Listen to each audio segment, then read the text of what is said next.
सबसे पहले तुम्हें ईमेल के जरिए मिलने वाले खतरे के बारे में बताती हूँ। क्या ईमेल भेजने या प्राप्त करने से भी हमारा सिस्टम खराब हो सकता है मैम? हाँ राजेश, इसकी पूरी आशंका है। उनमें से कुछ ये रहे। जब ईमेल की बात आती है तो सबसे ज्यादा खतरा स्पैम मेल्स के जरिए आता है। कई एजेंसियां स्पैम मेल्स बनाती हैं और काफी बड़ी संख्या में उपयोगकर्ताओं को भेज देती हैं।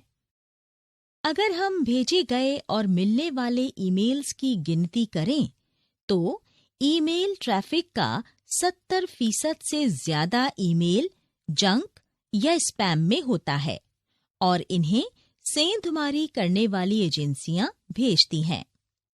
स्पैम मेल्स की ज्यादातर ईमेल्स धोखाधड़ी करने के लिए भेजी जाती हैं।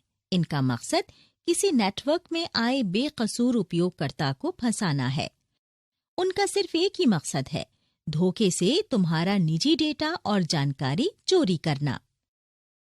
तुम जानते होंगे, ईमेल भेजने या प्राप्त करने में कोई खर्च नहीं लगता है। इसी वजह से किसी की निजी जानकारी हासिल करने के लिए साइबर अपराधी इस माध्यम का खूब इस्तेमाल करते हैं। ईमेल्स में बहुत ज्यादा तकनीकी भी शामिल नहीं है और साइबर अपराधियों के लिए इसमें जोखिम भी कम है। इसीलिए साइबर अपराधी इसका फायदा उठा सकते हैं और लापरवाह उपयोगकर्ताओं को ईमेल्स भेजते रहते हैं। नेटवर्क और इसके उपयोगकर्ताओं से छेड़छाड़ के लिए धोखाधड़ी वाली एजेंसियां लुभाने वाले ईमेल्स बनाती हैं। ये ईमेल्स ऐसे लोगों को नकली मौके देती हैं जो इन एजेंसियों के बारे में शायद ही जानते हों। ये फर्जी ईमेल्स काफी बड़ी संख्या में उपयोगकर्ताओं तक पहुंचती हैं और इससे काफी फायदा होता है क्योंकि कई उपयोगकर्ता जिज्ञासा में इन ईमेल्स और इनके अटैचमेंट्स पर क्लिक कर देते हैं। इस तरह वे धोखाधड़ी के शिकार हो जाते हैं। आमतौर पर स्पैम मेल्स ऑनलाइन दोस्त बनाकर उनसे धोखाधड़ी करने के लिए बनाई जाती हैं।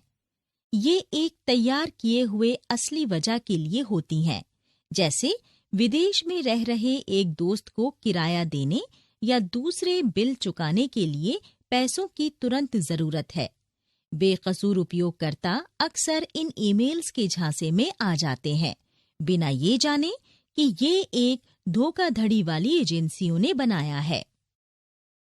तो शुरुआती कामयाबी मिलने के बाद इस तरह की एजेंसियां और भी स्पैम मेल्स बनाकर बड़ी संख्या में उपयोगकर्ताओं को भेजने लगती हैं। वो ज्यादातर ऐसी ईमेल्स भेजती हैं जिनमें किसी के इलाज का बिल चुकाने या किसी अनजान लॉटरी ड्रॉ में बड़ी रकम जीतने या फिर किसी ईमेल सेवा प्रदाता ने अचानक से आपको बड़े विजेता के रूप में घोषित कर दिया है। इस तरह की बातें आपको ईमेल द्वारा कही जाती हैं। अच्छा, वो इतने फ्रॉड और खतरनाक हो सकते हैं? मुझे तो इस बारे में इतना पता ही नहीं था मैम। पर अब तो तुम्हें पता चल गया है ना राजेश।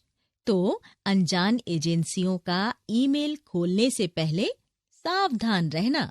आगे से मैं ये जरूर करूंगा मैम। तो क्या नेट इस्तेमाल करते समय अन्य दूसरे खतरे भी होते हैं मैम? हाँ राजेश, और भी हैं। मैं तुम्हें सोशल इंजीनियरिंग के बारे में बताती हूँ।